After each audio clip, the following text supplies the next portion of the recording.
உண்மையாலுமே சொல்ல போறேன், இந்த வருஷம் இந்த 2026 பராபவ வருடம் உங்களுடைய ஆயுள் 80 வருஷம் 100 வருஷமா இருந்தா கூட எல்லாத்தை விட ஒரு மிக சிறந்த வருஷமா இந்த வருஷம் அமையும். ஏன்னா இந்த பராபவ வருடம் உங்களுக்கு சூப்பரா இருக்குங்க. 20 வருஷத்துக்கு பிறகு நிம்மதியான வாழ்க்கை இந்த வருஷம் தாங்க உங்களுக்கு அமையும். இதுவரை காணாத நிம்மதி, இதுவரை காணாத சுகம், இதுவரை காணாத சந்தோஷம், இதுவரை காணாத குடும்ப உறவுகளின் பாசம் இப்ப கிடைக்கும். பணத்தை பொறுத்த வரைக்கும், பொருளாதாரத்தை பொறுத்த வரைக்கும், வேலையில தொழில்ல முன்னேற்றத்தை பொறுத்த வரைக்கும் பிளஸ் தான், பாசிட்டிவ் தான். உடல் நலன்ல கொஞ்சம் கவனமா இருங்க.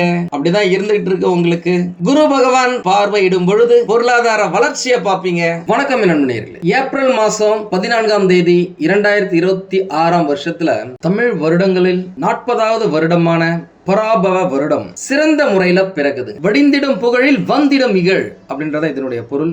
இத பத்தி நான் டீடைலா நான் பின்னாடி சொல்றேன். ஜோதிட ரீதியாக as per scientific astrology இந்த புத்தாண்டு சில முக்கிய கிரக மாற்றங்களோட சவால்களோடும் அதே சமயம் பல ராசிகளுக்கு அதிரடி முன்னேற்றங்களோடும் பிறக்க போகுது அப்படின்னு சொல்லாங்க. முக்கியமா இந்த வருடம் பிறக்கும் பொழுது சூரிய பகவான் மற்றும் சுக்கிர பகவான் மேஷ ராசியில இருக்காங்க, மிதுன ராசியில குரு பகவான் இருக்காங்க, சிம்ம ராசியில கேது பகவான் இருக்காரு, கும்ப ராசியில சந்திர பகவான் மற்றும் ராகு பகவான் இருக்காங்க, மீன ராசியில புதன் பகவான், செவ்வாய் பகவான், சனி பகவான் அப்படின்னு சொல்லிட்டு அதி முக்கியமான கிரகங்கள் இருக்கும். இந்த மாதிரியான ஒரு சூழ்நிலையில இந்த தமிழ் புத்தாண்டு பிறக்குதுங்க. உங்க எல்லாருக்குமே நல்லாவே தெரியும், மேஷ ராசிக்கு சூரிய பகவான் வரதுதான் தமிழ் புத்தாண்டு சித்திரை 1 அப்படின்னு சொல்றோம். அப்பேற்பட்ட சூரிய பகவான் சுக்கிர பகவானோட சேர்ந்து இருக்கிறது. சுக்கிரன் அப்படினாலே சுகம், இன்பம், கலைநயம், பணப்புழக்கம், சந்தோஷமா இருக்கிறது அப்படின்னு சொல்லலாம். அவர் கூட சூரியன் இருக்கும் பொழுது இந்த புத்தாண்டு பிறக்கிறது அநேகமான ராசிக்காரர்களுக்கு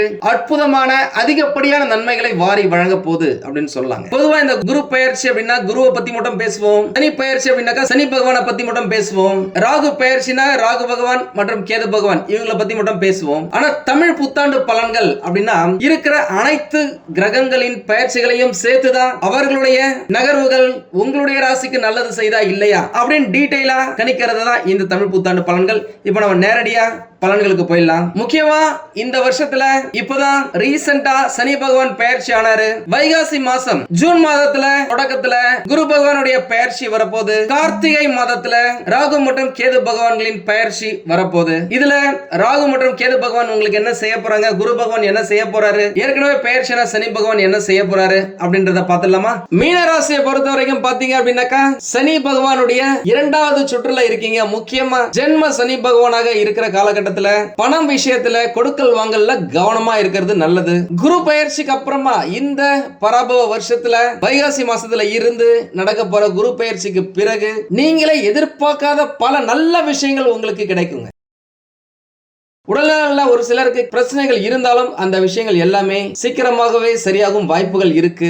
இந்த பராபவ வருஷம் மீனராசிக்காரர்களுக்கு ஒரு முக்கியமான வருஷமா அமைய போகுதுங்க. எனக்கா 7.5 சனி பகவானின் பிடியில சிக்கி தவிக்கும் உங்களுக்கு ஒரு வருஷம் ரிலாக்ஸா இருக்கிற மாதிரி குரு பகவான் பண்ணிடுவாரு. நம்பர் 1.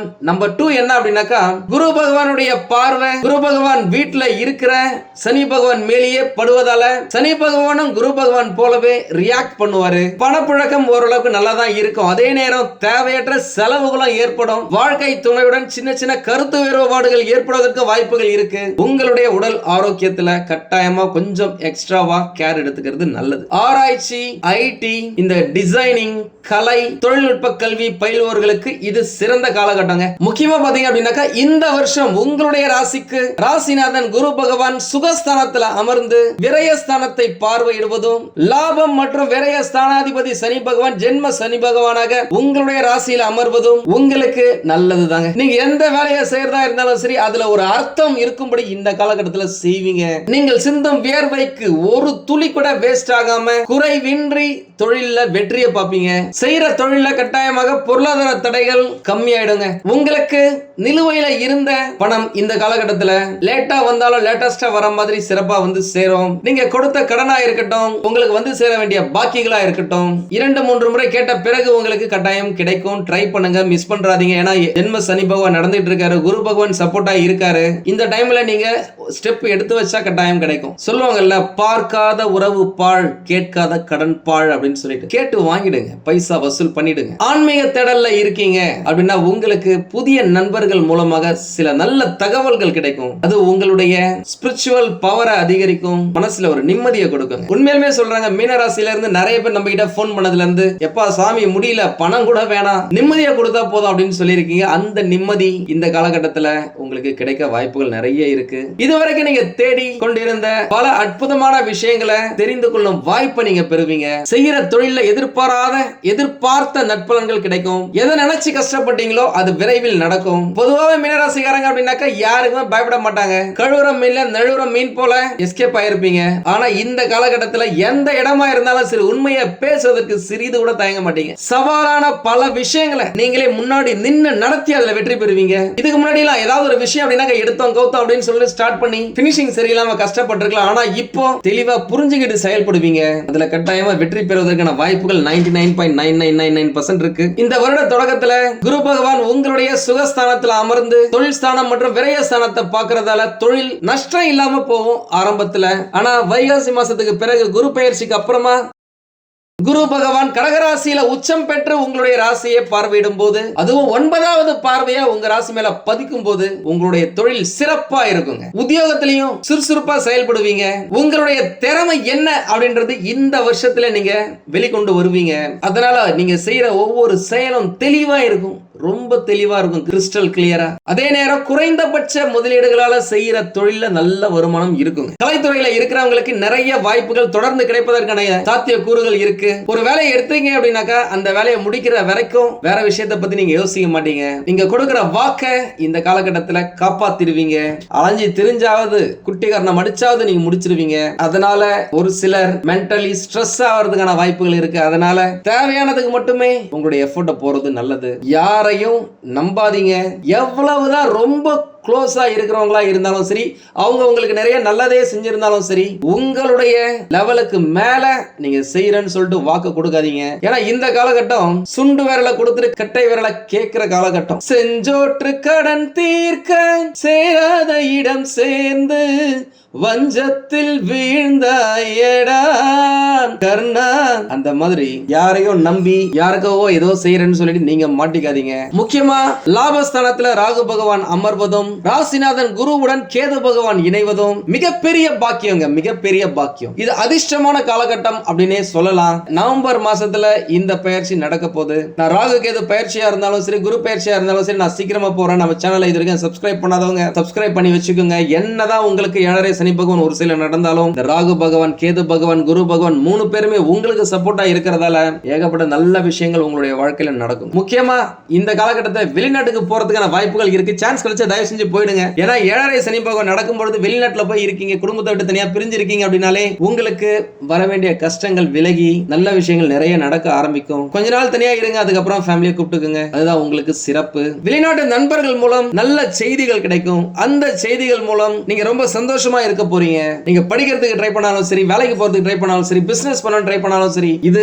உங்களுக்கு சிறந்த வருஷம். வெளிநாட்டுல அச்சடிச்ச பணம் உங்களுடைய அக்கவுண்ட்டுக்கு வந்து சேருவதற்கான வாய்ப்புகள் நிறைய இருக்கு. ட்ரை பண்ணி பாருங்க. நிறைய பேருக்கு அடிக்கடி வெளியூர் போயிட்டு வரதுக்கான வாய்ப்புகள் இருக்கு. மாணவர்களுக்கு கல்வியில பயில உதவிகள் கிடைக்கிறதுக்கு சான்சஸ் இருக்கு. படிக்கும் மாணவர்கள் தேர்வுகள்ல நல்ல மதிப்பெண் பெறுவதற்கும் சான்சஸ் இருக்கு. நிறைய பேர் ஆன்மீக சுற்றுலா போவீங்க. ராகு அப்படின்னாலே 2வது திருமணம், கலப்பு திருமணம், வெளிநாட்டுக்கு போறது, இது எல்லாத்துக்குமே அதிபதி. அவர் அந்த இடத்துல இருக்கும் பொழுது உங்களுக்கு ஏகப்பட்ட நல்ல விஷயங்கள், திருமணம் சார்ந்த விஷயங்கள் நடக்கும். திருமணம் ஆகி குழந்தை பேர் இல்லாமல் இருந்தவங்களுக்கும் பாத்தீங்க அப்படின்னாக்கா குரு பகவானுடைய பார்வை சிறப்பா இருக்கிறதால, குழந்தைகள் மற்றும் பூர்வ புண்ணிய ஸ்தானத்தை பார்க்கறதால குழந்தை பிறப்பதற்கான வாய்ப்புகள் நிறையவே இருக்குங்க. உங்களுடைய சுய ஜாதகத்தை பக்கத்துல இருக்கிற ஜோதிடரிடம் காமிச்சுக்கோங்க, மருத்துவரிடமும் காமிங்க. அவங்க சொல்ற வழிகாட்டுதலை ஃபாலோ பண்ணுங்க, வெற்றி நிச்சயம். என்கிட்ட நிறைய பேர் போன் பண்ணி சொல்லியிருப்பாங்க, குலதெய்வம் என்னன்னே தெரியல அப்படின்னு சொல்லிட்டு. அவங்களுக்குலாம் இந்த காலகட்டத்துல குலதெய்வம் தெரிய வரும் காலகட்டமா அமையும். நிறைய பேர் வெளியூர், வெளிநாடுன்னு சொல்லிட்டு சுற்றுலா செல்றதுக்கும், வேலை நிமித்தமா, படிப்பு நிமித்தமா, தொழில் நிமித்தமா போறதுக்கும் வாய்ப்புகள் நிறைய இருக்கு. கடல் கடந்த வாணிபம் இந்த காலகட்டத்துல உங்களுடைய ராசிக்கு கை கொடுக்கும். உண்மையாவே என்கிட்ட நிறைய பேசியிருக்காங்க. இந்த கடந்த ஒரு 5 வருஷம் வருஷமா பாத்தீங்க அப்படின்னாக்கா செய்யற தொழில பிரச்சனை, குடும்பத்துல பிரச்சனை அப்படின்னு சொல்லிட்டு நிறைய நகைகளை நாங்க அடமானம் வச்சு அதை மூக்க முடியாம போயிடுச்சு. அடமானம் வச்சு வித்து நிறைய நான் தொலைச்சிட்டேன் பேசியிருக்காங்க. உண்மையாலுமே சொல்றாங்க, கஷ்டப்படாம இருக்கீங்க அப்படின்னாக்கா நீங்களா போன ஜென்மத்துல ஏகப்பட்ட புண்ணியத்தை செஞ்சிருக்கீங்க. ஏன்னா 99.9999% ஏகப்பட்ட கஷ்டத்தை அனுபவிச்சிருக்காங்க. அதிர்ஷ்டமான நிறங்கள் அப்படின்னு பார்த்தாக்கா மஞ்சள், சிகப்பு, ஆரஞ்சு. அதிர்ஷ்டமான திசைகள் வடக்கு, வடகிழக்கு, தெற்கு, கிழக்கு. அதிர்ஷ்டமான எண்கள் 1, 3, 9. பரிகாரம் அப்படின்னு பார்த்தா ஒரு வினை செய்யும் முன்னே மனம் பதறாமல் சிதறாமல் இருப்பதற்கு வினைகளின் நாயகனான விநாயகரை, அதுவும் அரச மர தடியில இருக்கிற விநாயகரை வணங்கி எருக்கம் பூ மாலை சாற்றி தேங்காய் எண்ணெய் தீபம் ஏற்றி வேண்டிக்கிட்டீங்க அப்படின்னாக்க நினைத்த காரியம் நிறைவேறுவதற்கான வாய்ப்புகள் நிறைய இருக்குங்க. ஏன்னா கேது பகவான் குரு பகவானோட சேர்றதால உங்களுக்கு விநாயகர் நல்ல துணையா இருப்பாரு. வாழ்த்துக்கள். எல்லாமே நல்லா தாங்க இருக்கு. இருந்தாலும் ஏதோ ஒரு பிரச்சனை இருக்கு அப்படின்னாக்கா உங்களுடைய சுய ஜாதகத்தை பக்கத்துல இருக்கிற ஜோதிடர்களிடம் காமிச்சு விவரத்தை கேட்டு தெரிஞ்சுக்கோங்க. தேவைப்பட்ட நம்மளையும் கான்டாக்ட் பண்ணுங்க. நானும் ரெடியா இருக்கேன் உங்களுக்கு உதவி செய்வதற்காக. உங்களுக்கு இந்த வீடியோ பிடிச்சிருந்தா லைக் பண்ணுங்க. ரொம்ப பிடிச்சிருந்தது அப்படின்னாக்கா உங்களுடைய ஃப்ரெண்ட்ஸுக்கு, ரிலேட்டிவ்ஸ்க்கு ஷேர் பண்ணுங்க. நம்மளது வெறும் ஜோதிட நிலையம் இல்லங்க, அறிவியல், கடவுள், ஜோதிடம் இந்த மூன்றையும் ரிலேட் பண்ணி நாட்டு மக்களுக்கு எப்படிலாம் நல்லது செய்ய முடியும் அப்படின்னு சொல்லிட்டு நிறைய ரிசர்ச் நாங்க பண்ணிட்டு இருக்கோம். அது எல்லாத்தையும் உங்களுக்கு உடனுக்குடன் கிடைக்க நம்ம சேனலை சப்ஸ்கிரைப் பண்ணி வச்சுக்கோங்க. நீங்கள் இறைவனிடம் கேட்ட எல்லாமே உங்களுக்கு கிடைக்கணும்னு சொல்லிட்டு மனவளம், உடல் நலன், பொருளாதார முன்னேற்றம் என்று எல்லாமே கிடைக்க இறைவனை வேண்டி இந்த பதிவினை நான் நிறைவு செய்கிறேன். நன்றி, வணக்கம், வாழ்க வளமுடன்.